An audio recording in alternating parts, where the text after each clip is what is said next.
8-year-old Kelly woke up from her coma and pleaded for help. The doctor was stunned by the terrible situation the girl escaped from and immediately called the police. Kelly woke up. She looked at the pipes connecting her body to beeping machines and understood. This room was just like the hospitals she'd seen on TV. Her heart beat like a fly caught in a spider's web as she remembered the last time she'd seen Mom, her face lit by the moon as she ordered Kelly to run. One of the machines made a scary sound then, and the door to Kelly's room burst open. Kelly flinched, but the adults who came toward her had kind faces and gentle voices, unlike those nasty men from the barn. "Please help me," Kelly said to the kind-looking people. "I know the truth about my mom. You have to call the cops. My stepfather killed her." The man sat down in the chair at Kelly's bedside. "We will call the police, but first we need to know a little more about what you saw and who you are. I'm Dr. Freeman." Kelly took a deep breath and told the doctor everything. Kelly wasn't at school because she was sick. She clung to the railing as she slowly walked down the stairs. She needed to tell Mom she'd hurled on the bathroom floor. "Your business has poisoned Kelly!" Mom's whisper stopped Kelly in her tracks. The fury in her voice was frightening.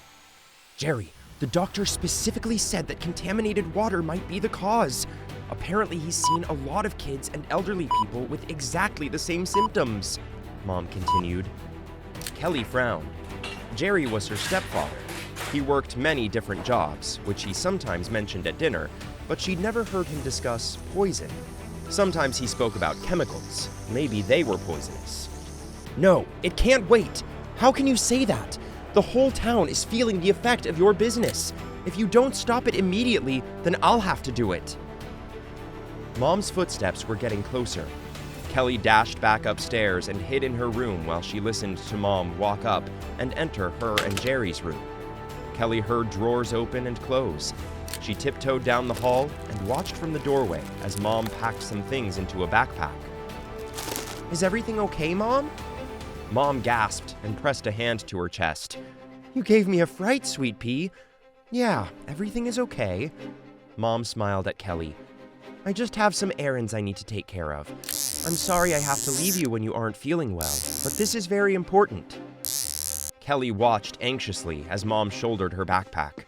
She didn't want Mom to get involved in this strange, dangerous-sounding business, so she said the only thing she could think of that might make her stay. "I was sick on the bathroom floor. I'm sorry, Mom. I tried to do it in the toilet, but I didn't make it." "Oh, baby." Mom knelt in front of Kelly and hugged her close. "I'll clean it up so there's nothing to worry about. It was an accident, and everyone makes accidents." Mom kissed the top of Kelly's head and lifted her off the floor. "Now you need to get back into bed and rest, got it? I'll be home before you know it, and we'll have your favorite meal for dinner, okay?" Kelly nodded. She still wasn't happy about this, but she had to listen to Mom. So she let Mom tuck her into bed and listened to her leave. A few hours later, Kelly went to sit downstairs and watch TV. She was feeling a lot better, thanks to the medicine the doctor prescribed for her, but she was worried that Mom still wasn't home. The front door creaked open, and Kelly rushed to the hall. Jerry was there, hanging his coat on the coat rack. He turned as Kelly approached. "Hi, Princess, where's your mom?" Jerry asked. "I thought she was with you." Kelly hugged herself and looked out through the front door. Jerry shook his head. "I haven't seen her since this morning, kiddo. I'm sure it's nothing to worry about, though. How about you and I get started on dinner? That'll be a nice surprise for Tina when she gets home, don't you think?" Jerry and Kelly made chicken nuggets with corn and mashed potatoes. Mom still wasn't home, so they sat down to eat as a pair. Kelly drew patterns in her potatoes with her fork and listened to cars driving by on the street, hoping one of them would be Mom coming home. Jerry put their dishes in the sink and then went to watch TV. Mom still wasn't home, and it was getting dark now. Kelly sat beside Jerry and tapped his arm. "Can you call Mom and find out where she is?" Kelly asked. "You're getting worried about her, huh?" Jerry patted her shoulder. Kelly nodded. She didn't understand why Jerry wasn't worried. But adults were strange like that sometimes. Mom often told her there were things she'd only understand when she was older, and Kelly assumed this was one of them. Jerry took out his phone and typed a message. He smiled at Kelly and sent her off to bed with the assurance that Mom would probably be home soon. However, Kelly woke up to police in her house, and Jerry sitting on the sofa, explaining to an officer that his wife was missing. "Mom can't be missing," Kelly shouted from the bottom of the stairs. "She went to see you." Jerry and the cops in the sitting room turned to look at her. "What are you talking about, Kelly?" Jerry asked. "I was working all day yesterday, and I never saw Tina at all." "She was speaking to you on the phone." Kelly turned to the closest policeman. "I heard her talking about businesses and poison making people sick. Then she said she had to go out to do something important." "Did she say where she was going?" The policeman crouched in front of Kelly. Kelly shook her head. "But I know she was going to do something because Jerry didn't want to." Jerry chuckled. "Now I understand. Tina did call me while I was working. She wanted me to pick up some rat poison from the store, but I didn't have time to do it." Kelly shook her head. She was sure they hadn't been talking about going to the store. "You can check with my work buddy, Steve," Jerry told the officer. "We were working together all of yesterday." The police officer nodded and took Steve's contact details from Jerry. He then told the police he had to leave soon to take Kelly to school and get to work. "I think we have all we need for now anyway, sir." The police officer moved toward the front door. "But we'll be in touch if we have any further questions, or if we find your wife." "I know this is a worrisome business for you, Kelly, but it doesn't help to lie to the police," Jerry said as they walked to his truck. "I didn't lie. I heard Mom talking to you on the phone," Kelly replied. "I know you did, Princess, but all that other stuff?" Jerry whistled and shook his head. "You clearly misunderstood what your mom said, which is precisely why we don't listen in on other people's conversations, right? That's naughty." Kelly hung her head. She hopped into the car and banged the door shut. As she turned in her seat to secure her safety belt, she froze. Mom's backpack was squeezed into the small storage space behind the seats. "My point is that all that crazy talk will only distract the police from finding your mom," Jerry said as he climbed behind the wheel. "You don't want to do that, right?" Kelly turned away to look out the window. She didn't understand everything happening right now, but seeing Mom's backpack made one thing clear. Jerry lied to the police and was still lying to her. They pulled up outside the school just as Jerry got a phone call. Kelly was ready to leap from the truck and run to tell a teacher her suspicions about Jerry, but she paused. She didn't want to miss overhearing anything that might help her find Mom. "Thanks, Susan, yeah. She didn't come home yesterday," Jerry said. "She told Kelly she needed to run an errand, but that's all we know so far." Kelly slumped in disappointment. Jerry's conversation with some nosy friend wouldn't help her. She slammed the door shut. Jerry was still talking and didn't pull away immediately. Kelly got an idea as she eyed the lumps and bumps of whatever Jerry had beneath the tarp covering the back of the truck. She glanced back at the cab, but Jerry was distracted by his phone conversation. He wouldn't notice a thing. Kelly ran around the back of the truck and climbed over the tailgate. She slipped beneath the tarp and curled up in the small gap between two large drums and a big box.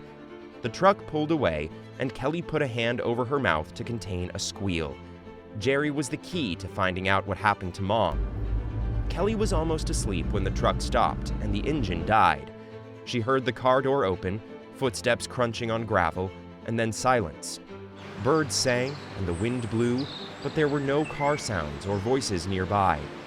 Kelly cautiously lifted the flap to peek outside. She glimpsed tall trees and some buildings before a hand reached in and grabbed her. Kelly screamed. "Did you really think I wouldn't notice you climbing in the back, you little brat?" Jerry snarled as he tugged Kelly from the truck. "You're just like your mother, poking your nose in where it doesn't belong." "Let me go!" Kelly wriggled and tried to kick Jerry, but he held her at arm's length. "No way." Jerry started dragging Kelly toward a barn nearby. "You're going to join Tina." Kelly had wanted to find Mom, but something about how Jerry spoke frightened her. She was suddenly afraid that Mom might be dead, and that Jerry would kill her too. She dug in her heels, but the gravel on the path provided no purchase. Jerry jerked on the bolt securing the barn door and shoved Kelly inside. The bolt slid shut behind her before she could turn away and try to force her way back out. Beams of light shone down into the barn from high windows, but it was still dim and gray inside. Kelly's eyes took a while to adjust to the lighting. When they did, she noticed something that brought her whole world crashing down around her. Mom was lying against the wall nearby, and she wasn't moving.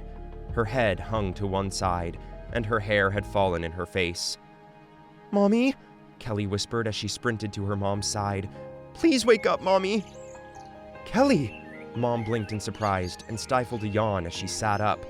"What are you doing here?" Kelly let out a sob and hugged Mom tightly. "I was looking for you. I saw your backpack in Jerry's car and realized he was lying. I hid in his truck, but he found me and threw me in here." "I'm so sorry, baby." Mom put her arms around Kelly and stroked her hair. "I never thought Jerry would go this far. I was wrong about him, Kelly. He's dangerous." "Because of the poison?" Kelly looked up at Mom. Mom frowned. "I don't know how you know about that, but yes, Jerry is working with bad men who pay him to dump dangerous chemicals into the lake. Those chemicals are poisoning the town's water supply." "And making everyone sick?" Mom nodded. "I came out here to stop him, but now—" Mom held Kelly closer and kissed her forehead. "I'm so sorry you got involved in this mess, baby, but I'll do everything I can to get us both out of this." Mother and daughter lay together in the cold and dark. Insects and strange animals called to each other outside. Sometimes Kelly heard men's voices, but never close enough to hear what they said. The moon rose big and full and looked like a picture framed in one of the windows. "That's it!" Mom jumped up and walked to the middle of the barn. She pointed at the window. "That's how we'll get out of here, Kelly." Kelly rubbed her eyes and followed Mom to the far wall. She looked up at the window. "See, it's too high for me to reach alone, but if you get on my shoulders, Kelly, then you can get out. Because it's dark out, nobody will see you." "What about you, Mom?" "Quietly run around to the door and let me out." Mom crouched in front of Kelly. "There's a bolt keeping the door shut, but I don't think it's locked. Once you've opened the door, we'll get away from here, okay?" Kelly didn't feel safe while balanced on Mom's shoulders, but she knew Mom was counting on her and refused to let her down. She pushed the window open and climbed through. It was a long drop to the ground, but Kelly landed safely. She ran toward the front of the barn and crouched in the shadows, just like Mom had told her to. She watched the road and studied the other buildings nearby, but saw nobody. Kelly let Mom out, and she immediately took Kelly's hand and led her back into the shadows on the side of the barn. "You need to be fast and quiet, Kelly," Mom said as she started jogging toward the dark, scary forest. "Let me know if you can't keep up so I can carry you." Kelly ran as fast as possible at Mom's side. Branches slapped her face once they were under the trees, but Mom kept going. She seemed to know exactly which direction would lead them to safety. Kelly was beginning to think everything would be okay when somebody shouted, "She's gone! Get the dogs! We need to find her quickly!" Mom said a bad word and stopped running. She turned Kelly to face one way and told her to run as fast as possible. "You're going to reach a creek. Once you do, go through the water so the dogs won't find your scent. Got it?" "What about you?" Kelly looked at Mom, her face lit by a moonbeam that had penetrated the forest canopy. "I'll meet you on the other side." Mom kissed her cheek and pushed her forward. "Now run!" Kelly started running. She glanced back and saw Mom disappear through some plants as she headed in the opposite direction, but she kept going. Mom would only be able to find her again if she did what she was told. Dogs barked somewhere behind her, but they weren't close. The sound of water was louder, leading Kelly toward the creek. Closer and closer, she was almost there when a gun fired. Kelly looked back as another gunshot went off. Fear made her mouth dry up and her knees feel weak. She stumbled down a small slope and fell to her knees. Shouts and barking and shots being fired filled the night. Kelly felt tears running down her cheeks, but she couldn't stop now. Mom would be waiting for her on the other side of the creek. Kelly reached the water. Several large stones protruded above the gurgling creek. their surfaces shining in the moonlight. Kelly stepped on one rock, then the next. The rocks were slippery, but she had to keep going. Kelly reached the middle of the creek when a high-pitched scream echoed through the trees. She turned back the way she'd come. That had sounded like Mom. Kelly started back, but her foot slipped on a rock. Before she could scream, she was in the icy water, reaching for the rocks. Her fingers slipped over the smooth stone, and no matter how hard she kicked, the current was too strong to fight. Present day. "That's all I remember," Kelly told Dr. Freeman, "but I'm sure that was my mom screaming. Jerry and the other bad guys must have shot her." "You're safe here. A ranger pulled you from the river and brought you here, but you've been in a coma since then," Dr. Freeman said. He put his hands on Kelly's shoulders to comfort the brave little girl crying in the hospital bed. He was shocked by what he'd just heard and knew he had to do something about it. But first, his patient needed reassurance. "Kelly, I know you're worried, but it's impossible to know what happened to your mom at this point." He patted the little girl's hand. "I'm going to tell the police everything you just told me, and we have to leave the rest to them, okay? This is their job." Kelly nodded and hung her head. "Please tell them to hurry." "Don't worry, I will."